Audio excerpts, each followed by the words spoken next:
understanding is that Chris had been the plaintiff attorney in a very complicated and tragic medical malpractice suit that was based on a failed airway. So this is a case we had for a lady that suffered an asthma attack while she was riding with her son on the highway. It was so bad that the son pulled over and called 911. When she got there, it took them so long to get her an airway. By the time they secured an airway for her, she was brain dead. The doctors and the hospital involved are not bad people. They're good people doing their best, but they weren't ready for this emergency and they weren't properly trained. And when the case resolved, the way he put it to me is he couldn't walk away from it.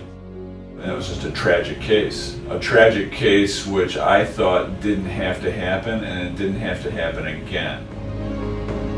And he came up with the idea of putting some of the proceeds of that settlement of that case to train more people in this region in airway management, and that's ultimately what led us here today.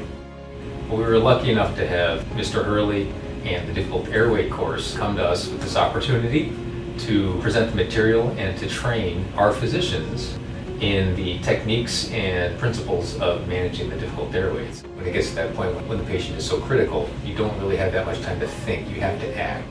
And because it doesn't happen very often, the best way to prepare is with simulation. And our simulation center here is state of the art, and we run hundreds of people through simulation programs here every year.